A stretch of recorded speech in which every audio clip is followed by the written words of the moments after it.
Buen día, continuamos con el estudio de los Evangelios. Este es el tema 96, ¿cómo se debe perdonar al hermano? Brevemente, antes de comenzar, recuerdo que el último mensaje que comentamos fue acerca de la parábola de la oveja perdida. Y ahora nos encontramos con siguiendo una línea de mensajes que hablan bastante acerca de la misericordia de Dios y de misericordia que también debemos demostrar nosotros con la ayuda de Él. Vamos a empezar leyendo estos pasajes en Mateo capítulo 18, versículos del 15 al 16, donde dice lo siguiente: Por tanto, si tu hermano peca contra ti, ve y repréndele, estando tú y él solos. Si te oyere, has ganado a tu hermano. Mas si no te oyere, toma aún contigo a uno o dos, para que en boca de dos o tres testigos conste toda palabra. Bueno, este pasaje es bastante interesante, lleno de muchas enseñanzas importantes. Para empezar, hermanos y hermanas, esta expresión, por tanto, si tu hermano peca contra ti, se dice que en algunos manuscritos antiguos la expresión es más bien si tu hermano peca.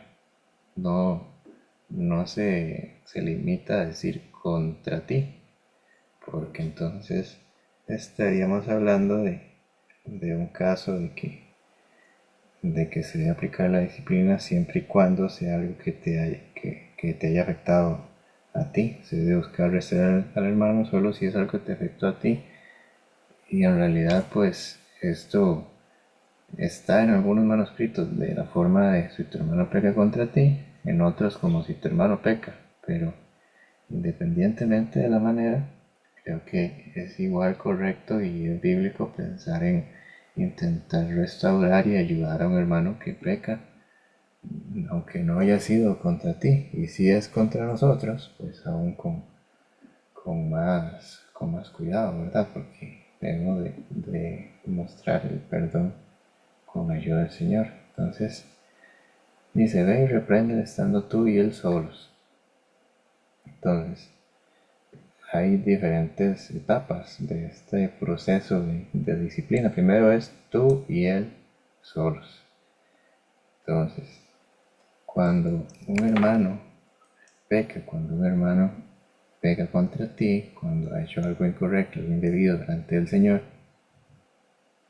lo que podemos hacer es reunirnos con ese hermano, exponerle la situación a él personalmente, ayudarle a entender que es algo que necesita cambiar, que necesita poner en control del Señor, que necesita arrepentimiento, restauración.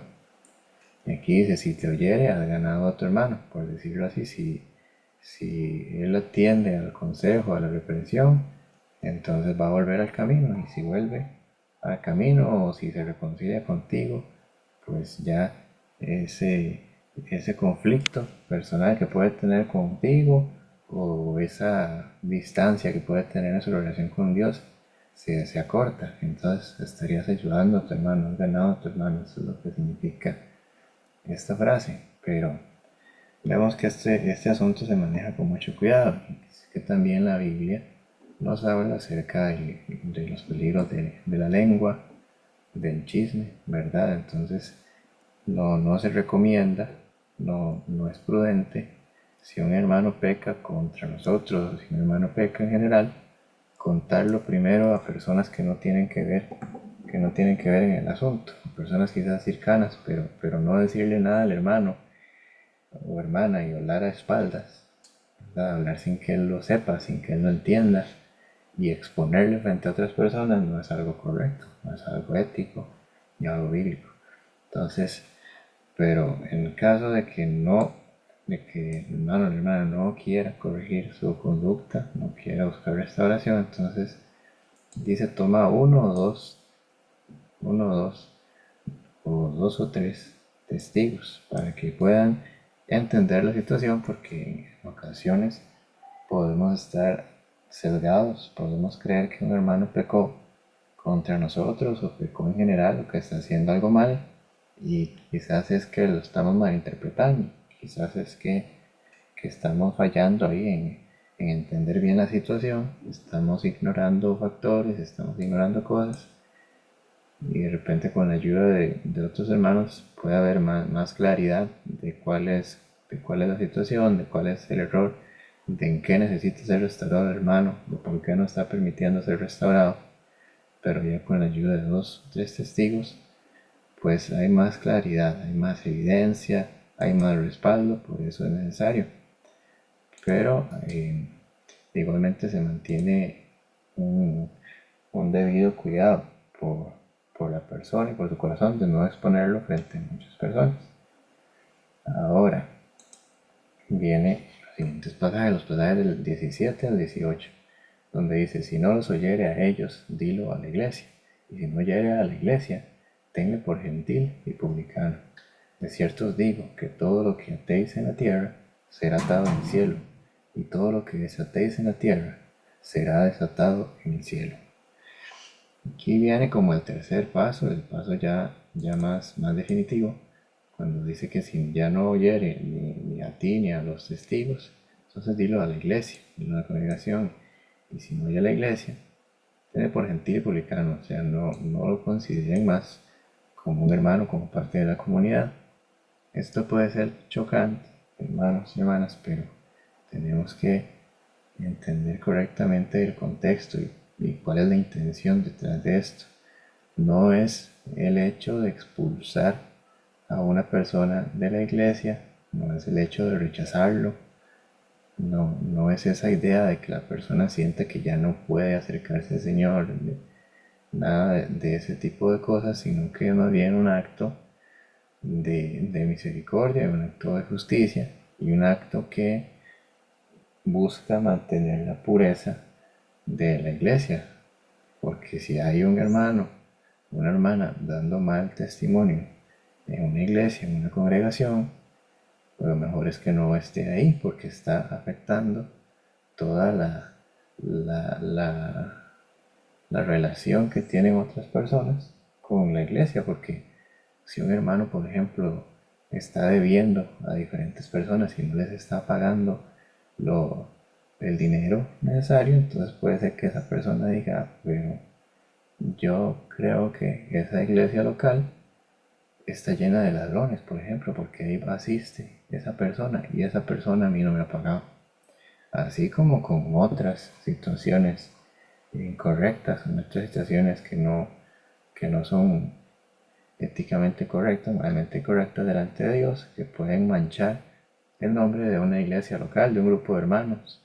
Y la idea es que la iglesia sea un sitio no de personas perfectas, no de personas que no se equivocan, sino de personas que están poniendo verdaderamente su corazón, que se están esforzando, que están buscando la ayuda de Dios a todo momento para corregir sus caminos, para ser más conforme a la voluntad de Dios. Pero una persona que se resiste a seguir la voluntad de Dios, que se resiste a someterse al Señor y que se resiste a cambiar su actitud, entonces no está actuando como parte de la iglesia, no está en un mismo sentir, no está en un mismo pensamiento con los demás hermanos de la iglesia, está haciendo división y está provocando pues un mal testimonio. Entonces por eso es necesario que esa persona se aparte. También, por otro lado, para la persona que es apartada, en un caso así, ¿qué pasa si la persona no se le corrige, no se hace todo este proceso? La persona se queda en la iglesia, se queda siendo considerado un hermano como todos los demás. Y lo que pasa es que esta persona va a sentir que no está haciendo nada mal, que no tiene que corregir nada, que no tiene que cambiar, que puede seguir haciendo lo mismo, porque no hay consecuencias, porque no hay evidencias, porque nadie le está indicando las cosas. Entonces la persona sigue igual. Y si la persona sigue igual, pues no está agradando a Dios y no sabemos cómo puede empeorar la relación de Dios en la relación de esa persona con Dios. Y si esa persona sigue empeorando y se pierde, o si esa persona en realidad nunca tuvo un encuentro real, personal con el Señor y se pierde, entonces es aún más responsabilidad de la iglesia tener ese cuidado. Y si una persona está actuando incorrectamente, decírselo, hacérselo saber, hacérselo entender y que la persona busque la manera de cambiar su vida, aunque sea incómodo, aunque sea difícil, tiene que tomar en cuenta eso y tiene que saber que delante de Dios hay cosas que no están bien. Por eso es bien importante este proceso de la disciplina. Y aunque hoy en día ha cambiado en la iglesia, al final voy a explicar un poco detalles de esto, pero sin duda tiene un propósito en medio de todo esto, ¿verdad? Ahora, el siguiente versículo, versículo 18, dice: cierto os digo que todo lo que atéis en la tierra será atado en el cielo, y todo lo que desatéis en la tierra será desatado en el cielo. Bueno, esos pasajes, hermanos y hermanas, han sido sumamente malinterpretados. Este pasaje, sumamente malinterpretado para decir que nosotros podemos crear realidades con nuestra boca y un montón de situaciones que nada tienen que ver con la palabra de Dios. Porque aquí dicen, bueno, si nosotros aquí en la tierra declaramos alguna palabra de parte de Dios, entonces se va a hacer realidad en el cielo. Si declaramos algo con nuestras palabras, en la tierra se hace realidad en el cielo. Y eso no es conforme a lo que dice toda la Biblia, no es conforme a lo que dicen estos pasajes. Está completamente sacado fuera de contexto. ¿Qué es lo que está refiriéndose a esta frase? Está diciendo que todo lo que la iglesia local se pongan de acuerdo entre un grupo de hermanos en oración, con sabiduría, sometiéndose al Señor, lo que decida la iglesia, la comunidad del Señor, puede ser respaldado por el mismo Dios, que no es un acto humano, no es un acto de que se hace lo que se quiere, sino que se está buscando un respaldo de Dios y que la iglesia tiene autoridad, que la iglesia no tiene una autoridad por encima de Dios ni por encima de la palabra de Dios, pero sí tiene esa autoridad para poder permitir a una persona ser parte de esa comunidad, como para también excluirla si es necesario y mantener todo ese orden y todo ese cuidado para que el redil del Señor sea verdaderamente el redil del Señor. A eso se está refiriendo esta frase, ¿verdad? Así que bueno, vamos a continuar con esta sección, la sección del 19 al 20, donde dice: otra vez os digo que si dos de vosotros se pusieren de acuerdo en la tierra acerca de cualquier cosa que pidieren, les será hecho por mi Padre que está en los cielos. Porque donde están dos o tres congregados en mi nombre, ahí estoy yo. Así que, igualmente, estos pasajes tenemos que tratar de entenderlos conforme al contexto.